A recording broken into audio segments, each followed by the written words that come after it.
Today's lecture we will discuss the next point, that is stability of emulsion. Okay, in the previous lecture we will learn the definition, advantage, disadvantage, after that type of emulsion, then next one is that test, include test for identification of type of emulsion. Okay, in the next, that is classification of emulsion.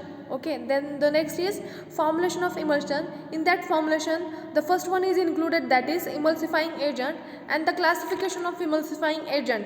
Okay, after that the classification of emulsifying agent, next part is that preparation of emulsion. Okay, preparation method of emulsion. In that preparation method we have to discuss the four method which is included in the formulation of emulsion. Okay, that is, first one is that dry gum method, next one wet gum method, third one is that bottle method, and the fourth is other method.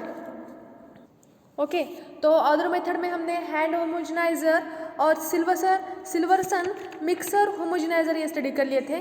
तो last जो हमारा point है, okay, जो कि इस chapter में include किया है, एक रिमेनिंग पार्ट यहाँ पर रह जाता है, जो कि HLB हाइड्रोफिलिक लिपोफिलिक बैलेंस. ये जो स्केल है वो स्केल हम स्टडी करेंगे बाद में, पहले स्टडी कर लेते हैं, that is stability of emulsion. Okay, अब stability of emulsion, stability as the name indicate, stability मतलब क्या, एक हम प्रिपरेशन बना रहे हैं फॉर्मुलेशन, वो मार्केटेड प्रिपरेशन का, मार्केटेड जो फॉर्मुलेशन होता है वो कितना स्टेबल होता है, स्टेबल रहता है ना वो. क्या आज हमने ले मार्केटेड एक प्रिपरेशन लाए, एक समझो, एक सपोज हमने एक सिरप लाए और कल वो उसकी टेस्ट बदलने लगी और टेस्ट उसकी बैड स्मेल और टेस्ट वगैरह उसके अंदर से आने लगी, तो क्या बोलेंगे, वो स्टेबल इमल्शन उसे हम बोलेंगे, और उसे स्टेबल सिरप हम उसे बोलेंगे क्या, नहीं. तो स्टेबिलिटी और स्टेबल मतलब क्या होता है कि एक प्रिपरेशन जो हम प्रिपेयर करते हैं वो उसके जो क्या बोलते हैं उसको, मैन्युफैक्चरिंग, उसकी डेट, उसके बाद जो एक्सपायरी डेट होती है उसकी जो होता है वो 2 साल 3 साल तक अच्छे से वो स्टेबल रहने चाहिए. उसमें कुछ भी ऐसा ऑक्सिडेशन मतलब काय असं म्हणजे बॅड स्मेल, त्यानंतर किंवा असं टेस्ट वगैरे त्याचं जर चेंज झालं किंवा पीएच वगैरे त्याचं चेंज झालं तर ते आपण त्याला स्टेबल प्रिपरेशन असं त्याला म्हणता येणार नाही. त्यासाठी आपण जे प्रिपरेशन बनवणार आहेत ते मार्केटेड जे प्रिपरेशन असतात त्याप्रमाणेच एक स्टेबल प्रिपरेशन आपल्याला बनवायचं आहे. त्यासाठी आपल्याला काय करावं लागेल किंवा कशामुळे ते जे प्रिपरेशन आहे आपलं ते कशामुळे ते काय म्हणतात इनस्टेबल होतं किंवा ते खराब कशामुळे होतं आणि स्टेबल कसं राहतं आणि अनस्टेबल कसं राहतं हे आपल्याला पाहायचं आहे. काय किंवा त्याच्यामागं काय रिझन आहे की एखादं प्रिपरेशन खराब होतं किंवा त्याच्यामध्ये काय एक फेस सेपरेशन म्हणा, क्रॅकिंग म्हणा, क्रीमिंग म्हणा, इमल्शनमध्ये असे प्रकार घडतात. तर त्यासाठी काय आपल्याला प्रिव्हेंट करता येईल किंवा कशामुळं ते आपल्याला टाळता येईल किंवा प्रिव्हेन्शन करता येईल किंवा क्रॅकिंग म्हणा, आपल्याला क्रीमिंग म्हणा, फेज सेपरेशन, जसं काय इमल्शन आपल्याला माहिती आहे की 2 इमिसिबल लिक्विडचं आपल्याला मिक्सिंग करायचं आहे. आणि तर असे जे 2 लिक्विड आहेत की ते 2 लिक्विड कशामुळे काय होणार आहे, ते वेगळं होणार आहे किंवा सेपरेशन होईल. जसं ऑइल सेपरेट आणि वॉटर जे सेपरेट होतं ते कशामुळे सेपरेट होतं हे आपल्याला पाहायचं आहे. तर स्टॅबिलिटी ऑफ इमल्शनमध्ये आपल्याला बघायचं आहे. फर्स्ट डेफिनेशन पाहूयात आपण. Emulsion, okay, emulsion is said to be stable, okay, if it remain as such after its preparation, that is the dispersed globules are uniformly distributed throughout the dispersed medium during its storage. Okay, तो एक stable emulsion हम उसे बोलेंगे जो कि preparation बनाने के बाद भी जो ग्लोब्यूल्स रहते हैं, जैसे कि 2 इमिसिबल लिक्विड हमने मिक्स करने हैं जो कि ऑयल वाटर के अंदर हमने मिक्स करना है, तो वो लॉन्ग टाइम तक पूरे जो वो वाटर के अंदर अच्छे से डिस्पर्शन होना चाहिए, अच्छे से मिक्सअप होना चाहिए वाटर के अंदर, तो उसे हम क्या बोलेंगे, एक स्टेबल इमल्शन ऐसे बोलेंगे. Okay, the emulsion, okay the emulsion should be chemically stable and there should be not be any bacterial growth during its shelf life. Okay, यहाँ पर क्या बताया गया है कि एक स्टेबल इमल्शन जो वो होता है जो कि उसकी जो शेल्फ लाइफ है वो शेल्फ लाइफ के अंदर बैक्टीरियल ग्रोथ वो जो होती है ना, वाटर प्रेजेंट रहने की वजह से बैक्टीरियल ग्रोथ वो उसके अंदर हो सकती है, तो वो प्रेजेंट ना हो, उसकी जो टर्म है, उसकी जो डेट है, 1 साल तक 2 साल तक जो वो टिकणार आहे, त्या काळात त्याच्यामध्ये बॅक्टेरियल ग्रोथ वगैरे प्रेझेंट होऊ नये, अशा प्रिपरेशनला आपण काय म्हणणार आहेत, एक स्टेबल किंवा एक स्टेबल फॉर्म्युलेशन किंवा एक स्टेबल इमल्शन आपण म्हणणार आहेत. ओके, नेक्स्ट पाहूयात आपण. तर major 3 changes arise while storage of emulsion. समझ में आता है आपको? Stability of stable. Okay, stability मतलब स्टेबल, कि जो हमारा प्रिपरेशन होता है फॉर्मुलेशन इमल्शन, वो अच्छे से स्टेबल रहना चाहिए. जो कि जैसे कि आप सभी को पता है इमल्शन एक बायोफिजिक लिक्विड है, तो बायोफिजिक लिक्विड रहने की वजह से उसके अंदर क्रीमिंग जो ऑयल होता है उसका क्रीमिंग फॉर्म होता है. क्रॅकिंग मतलब ऑइल आपण वॉटरमध्ये मिक्स केल्यानंतर किंवा एक प्रिपरेशन बनवलं आहे आपण इमल्शनचं, त्याच्यामध्ये क्रॅकिंग निर्माण होणार आहे. म्हणजे काय की सेपरेशन होणार आहे किंवा ते ग्लोब्युल्स वेगळे दिसणार आहेत आपल्याला, चांगलं ते मिक्सअप होणार नाही आहे किंवा फेज सेपरेशन होईल. हे फेज सेपरेशन, क्रॅकिंग किंवा क्रीमिंग त्या इमल्शनमध्ये होऊ नये, त्यासाठी आपल्याला काय प्रिव्हेन्शन घेता येईल हे आपल्याला पाहायचं आहे. ओके, तर major 3 changes arise while storage of emulsion, जे की एक अनस्टेबल प्रिपरेशन असतं, जे की एक अनस्टेबल इमल्शन असतं, तर ते कशामुळे होतं ते आपल्याला पाहायचं आहे. ओके, काय मेजर चेंजेस आहेत स्टोरेज केल्यानंतर, इमल्शन प्रिपेअर केल्यानंतर, त्याला आपण स्टोअर केल्यानंतर त्याच्यामध्ये काय एक अनस्टेबल इमल्शनमध्ये काय घडू शकतं किंवा एक इमल्शनमध्ये काय होऊ शकतं त्याच्या लॉंग टाईम त्याच्या ड्युरेशनमध्ये, ते आपल्याला पाहायचं आहे.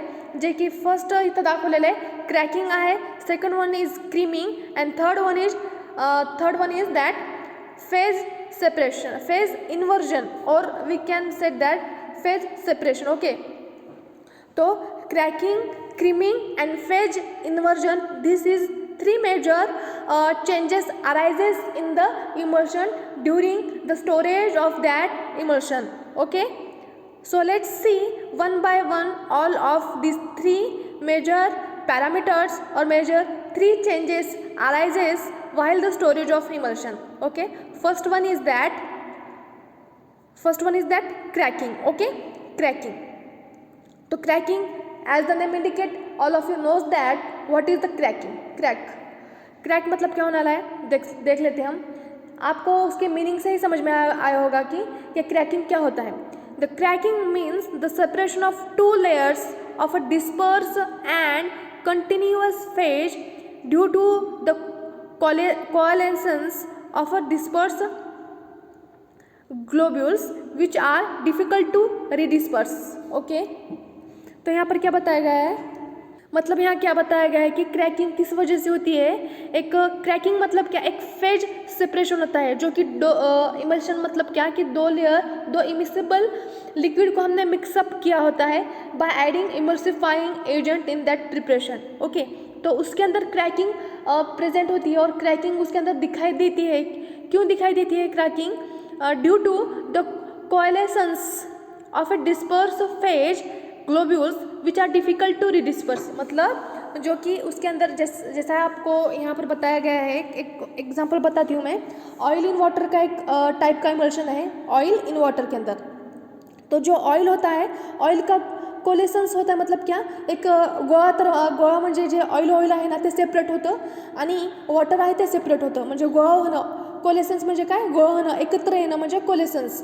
ओके, तर इथं काय म्हणतं, cracking means the separation of 2 layers of a disperse and continuous phase. Disperse म्हणजे जे कमी प्रमाणामध्ये लिक्विड आपण ॲड केलेलं आहे अनदर लिक्विडमध्ये किंवा वॉटर असेल किंवा ऑइलमध्ये असेल, जे कमी प्रमाणामध्ये असतं ना डिस्पर्सचं जी फेज असते. समजा इथं ऑइल इन वॉटरमध्ये ऑइल काय आहे, वॉटर काय आहे, कंटिन्युअस फेज आहे. जे जास्त प्रमाणामध्ये आहे ना ते कंटिन्युअस फेज असतं आणि जे कमी प्रमाणामध्ये असतं ऑइल, इथं दाखवते बघा ऑइल इन वॉटर, तर ऑइल काय आहे, dispersed phase.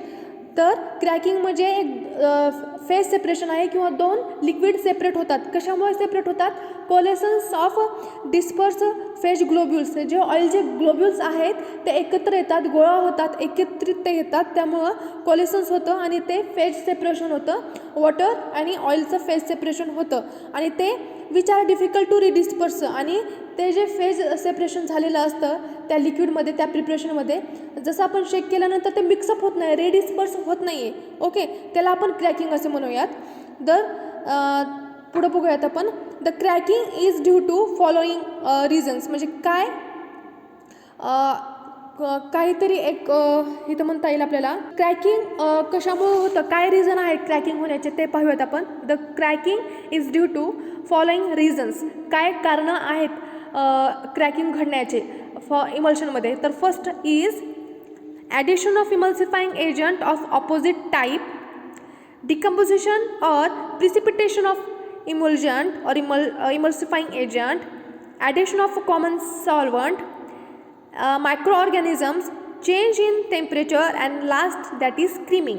Okay, creaming is also included in a cracking, and creaming is the second one part that is reason for instability or unstable liquid or emulsion preparation. Okay, तो first देख लेते हैं हम.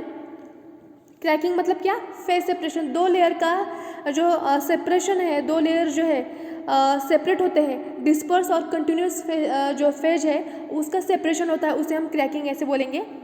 Okay, cracking जे होतं ते कशामुळे होतं ते पाहूयात आपण. Addition of emulsifying agent of opposite type. तो फर्स्ट हम देख लेते हैं addition of emulsifying agent of opposite type. मतलब एज द नेम इंडिकेट क्या बताता है यहाँ पर, इमल्सिफाइंग एजेंट ऐड करना है ऑपोजिट टाइप के अंदर.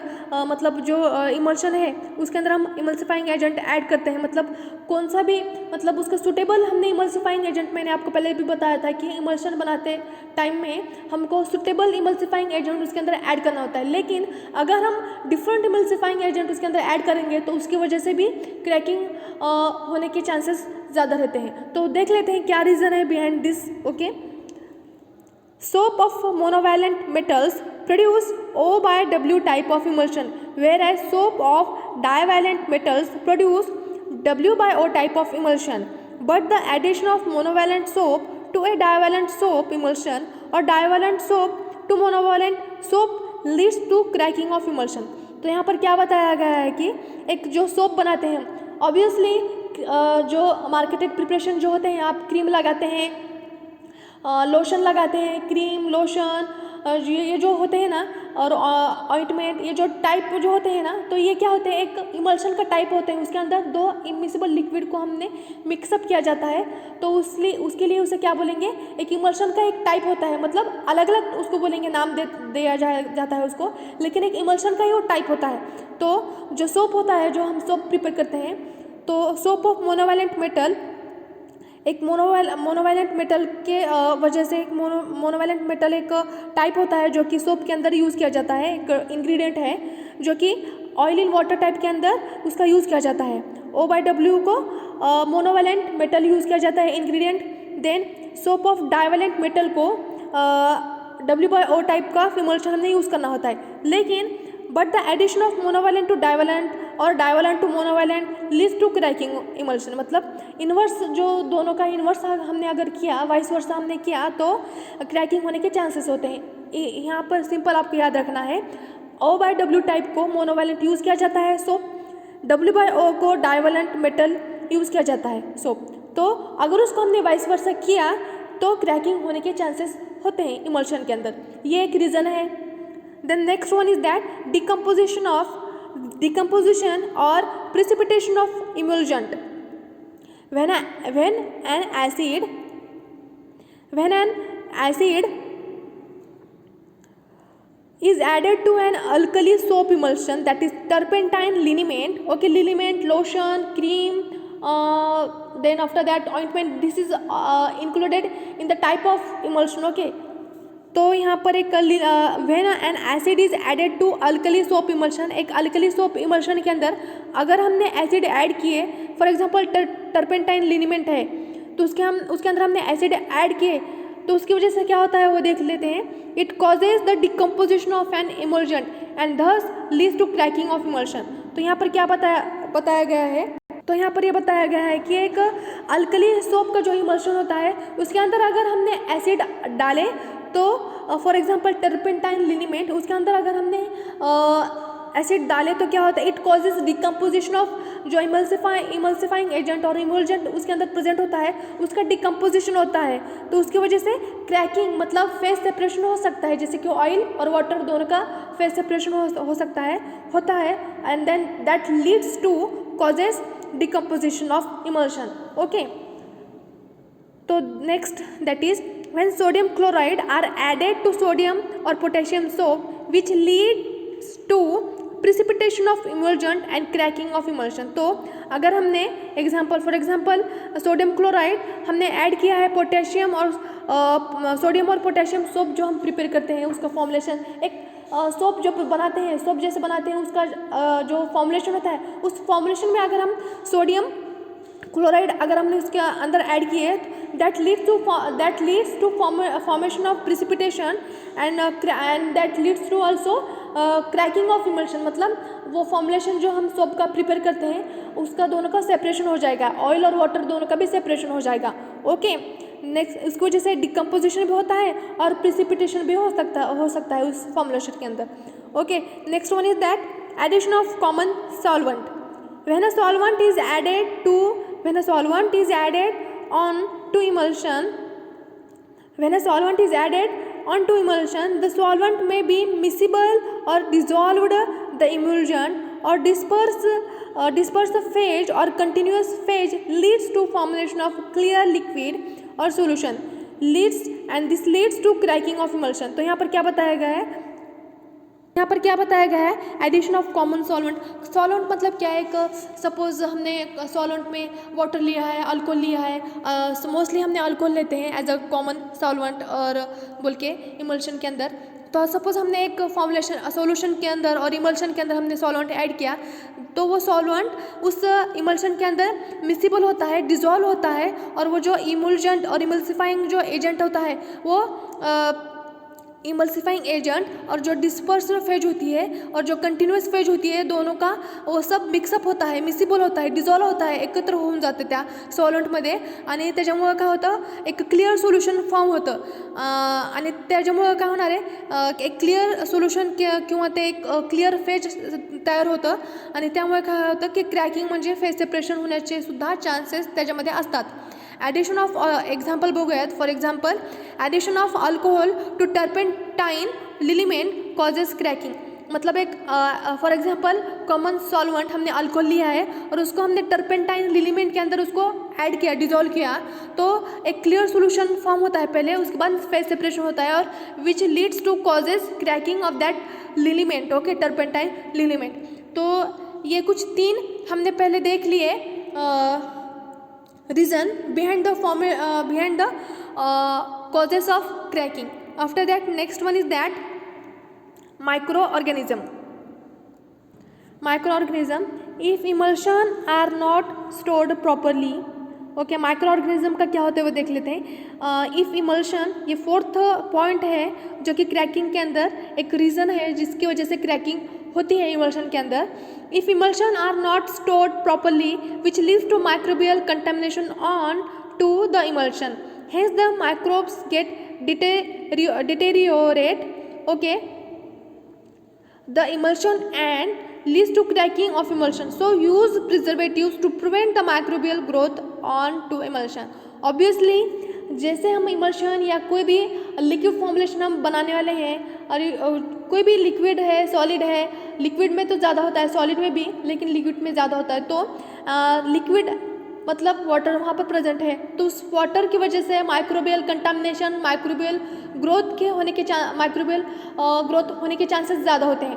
तो उसके लिए और जो प्रोडक्ट है हमारा डिटेरियोरेट मतलब स्पॉइलेज म्हणजे खराब किंवा ते खराब होऊन जातं, त्यासाठी आपण त्याच्यामध्ये आणि खराब होऊन त्याच्यामध्ये and that leads to formation of cracking of emulsion. तो उसकी वजह से क्या होता है कि फेज सेपरेशन भी होता है. तो उसके लिए हमने एक सूटेबल प्रिजर्वेटिव हमारे फॉर्मुलेशन के अंदर ऐड करना है to prevent the microbial growth in the formulation of emulsion. Okay, next one is that change in the temperature.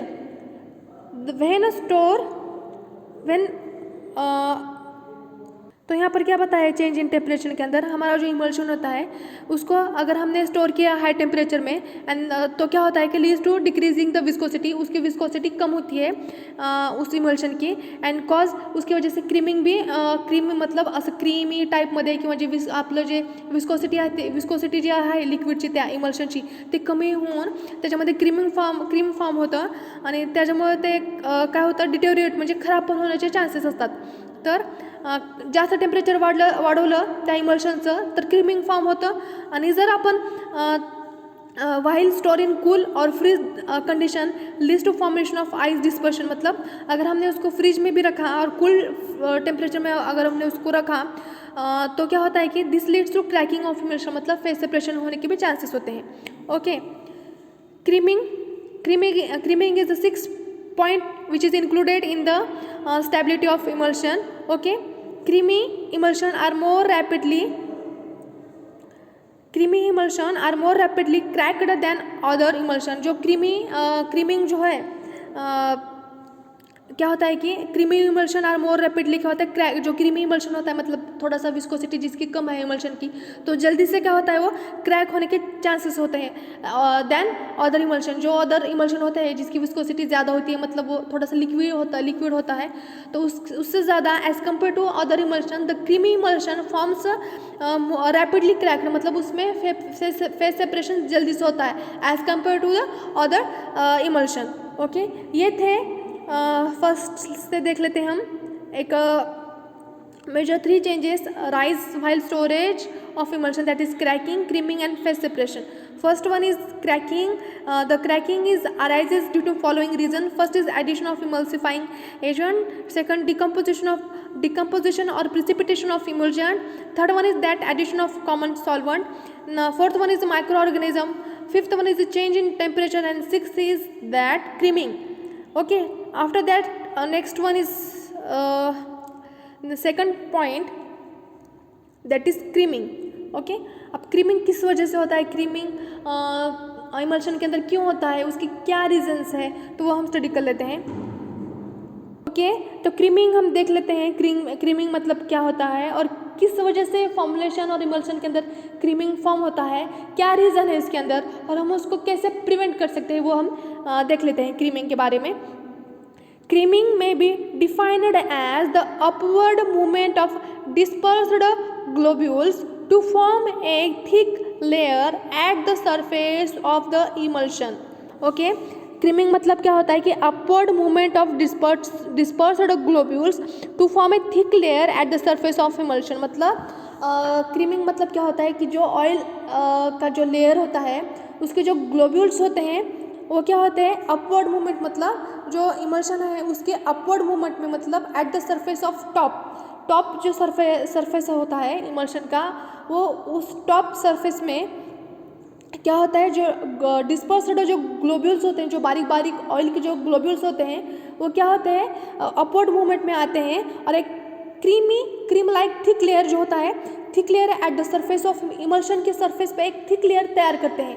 Okay, जो इमल्शन है, इमल्शन के अंदर जो ऑयली जो ग्लोब्यूल्स हैं वो ग्लोब्यूल्स क्या होते हैं अपवर्ड मूवमेंट में आते हैं इमल्शन के, और at the top surface of that emulsion which causes और which make a thick layer on the surface of this emulsion and this is called as creaming. Okay, मतलब क्या एक अपवर्ड मूवमेंट में क्या होता है की जो ऑइल का जो ग्लोब्यूल्स होते हैं व ते काय होतात एकत्रित येऊन त्या इमल्शनच्या वरच्या साईडवर एक थिक लेअर तयार करतात, त्यालाच आपण काय म्हणणार आहेत क्रीमिंग असं म्हणणार आहेत. क्रीमिंग इज टेम्पररी फेज आणि ते जे क्रीमिंग असतं ना एक टेम्पररी फेज आहे. It can be redistributed mild shaking और stirring to get again a homogeneous emulsion. तो एक क्रीमिंग क्या होता है एक टेम्पररी फेज होता है जिससे कि हमने उसको रीडिस्ट्रीब्यूटेड और एक माइल्ड शेकिंग और स्टरिंग के बाद क्या होता है कि this you have to get a homogeneous emulsion. उसकी वजह से जैसे भी हमने उसको माइल्ड शेक किया, एक स्टरिंग किया और उसको हमने रीडिस्ट्रीब्यूटेड किया तो क्या होता है कि एक again you have to get a homogeneous mixture of that emulsion. Okay, तो as far as possible creaming of an emulsion should be avoided because it may leads to cracking with a complete separation of two phases. तो इससे पहले creaming को हमने क्या करना है, creaming जो फॉर्म होता है उसको प्रिवेंट करना है as far as possible. Creaming जो फॉर्म होता है हमारे इमल्शन के अंदर, तो उसको हमने प्रिवेंट करना है, उसको अवॉइड करना है, क्योंकि अगर हमने उसको प्रिवेंट नहीं किया, क्रीमिंग फॉर्म होने का जो क्रीमिंग फॉर्म होता है इमल्शन के अंदर उसको हमने प्रिवेंट नहीं किया, तो क्या होता है उसका, this leads to formation of cracking with a complete separation of two phases. मतलब उसके अंदर क्रैकिंग होता है, फेज सेपरेशन होता है, ओके उसके अंदर फेज सेपरेशन हो जाता है। Okay, according to Stokes law rate of creaming are dependent upon the number of factors are as following. तो स्टोक लॉ के हिसाब से क्रीमिंग लॉ जो स्टोक लॉ है ना, उसके हिसाब से रेट ऑफ क्रीमिंग डिपेंड किया जाता है नंबर ऑफ फैक्टर्स के ऊपर। तो वो देख लेते हैं हम, एक फॉर्मूला यहाँ पर बताया गया है, V is equal to 2r² है, 2r² in bracket d1 minus d2 bracket complete into g divided by 9n eta, 9 eta.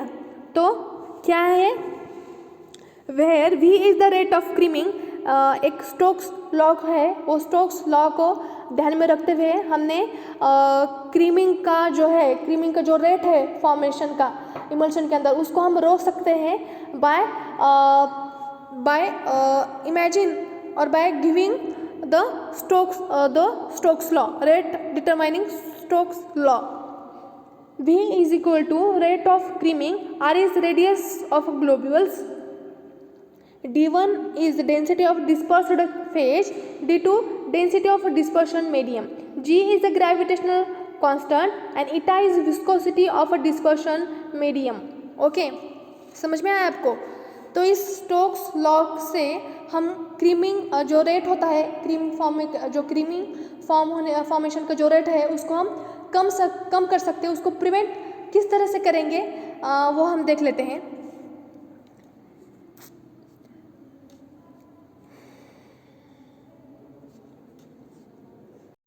तो क्या रीज़न है why creaming is form? Okay, तो क्या वो स्टोक्स लॉ तो देख लेते हैं। उसके the rate of creaming depends upon, जो क्रीमिंग का रेट है this is depends upon number of factors. Okay, according to Stokes law, तो स्टोक्स लॉ के हिसाब से क्रीमिंग का क्या रेट है, उसको कैसे प्रिवेंट करेंगे वो देख लेते हैं हम। व्हाई क्रीमिंग इज फॉर्म्ड, तो देख लेते हैं हम क्रीमिंग क्यों फॉर्म होता है वो देख लेते हैं हम। Radius of globules, first one is radius of globules, second one is different density of dispersed phase and continuous phase, third one is viscosity of the dispersion medium, fourth is storage condition. तो radius of globules के अंदर first देख लेते हैं, as per the Stokes law the larger the size of globules the rate of creaming is faster than that of the small globules. तो once the size is reducing then the creaming can be minimized। Okay, तो यहाँ पर क्या बताया गया है कि Stokes law के हिसाब से जो ग्लोब्यूल्स की साइज़ अगर ज़्यादा बड़ी रही तो रेट ऑफ क्रीमिंग इज, जो ग्लोब्यूल्स की साइज़ अगर बड़ी रही, मतलब जो ऑयल्स ग्लोब्यूल होते हैं उसके अगर साइज़ ज़्यादा है तो रेट ऑफ क्रीमिंग फास्टर है अदर देन स्मॉल ग्लोब्यूल्स। बड़े ग्लोब्यूल से क्रीमिंग का रेट ज़्यादा होता है अदर देन स्मॉल ग्लोब्यूल्स। तो वंस द साइज, हमने अगर उसकी जो ग्लोब्यूल्स की साइज रिड्यूस करें हमने, तो क्रीमिंग जो फॉर्म होता है उसको हम प्रिवेंट कर सकते हैं, उसको हम कम कर सकते हैं, उसको मिनिमाइज कर सकते हैं। Okay, second one is different density of dispersed phase and continuous phase. Different density of dispersed phase and continuous phase की क्या डेंसिटी है वो देख लेते हैं हम। As per the Stokes law, once the density different between dispersed phase and continuous phase is increased, which leads to higher the creaming rate। मतलब क्या बताया गया है यहाँ पर, जो डेंसिटी होती है क्या मतलब उसको क्या बोलेंगे, density of different between difference और डिफरेंट बिटवीन डिस्पर्स्ड फेज और कंटिन्यूस फेज का जो डेंसिटी होती है, अगर उसको हमने बढ़ाए डेंसिटी, मास अपॉन वॉल्यूम जो होता है डेंसिटी, तो अगर हमने उसकी डेंसिटी बढ़ाए डिस्पर्स्ड और कंटिन्यूस फेज की, तो क्या होता है कि which leads to higher the creaming rate, density बढ़ाने की वजह से क्रीमिंग का रेट ज़्यादा होगा। अगर हमने कंटिन्यूस फेज और डिस्पर्स्ड फेज की डेंसिटी हमने कम करे तो क्रीमिंग का रेट कम होगा। ओके, इन्वर्सली प्रोपोर्शनल है वो दोनों भी। Viscosity of dispersion medium, okay, viscosity of dispersion medium का क्या है वो देख लेते हैं हम। As per the Stokes law viscosity of the medium are inversely proportional to rate of creaming. तो विस्कोसिटी जो है हमने देख लेते हैं कि विस्कोसिटी जो है according to Stokes law viscosity of the medium are inversely proportional to the rate of creaming. मतलब अगर हमने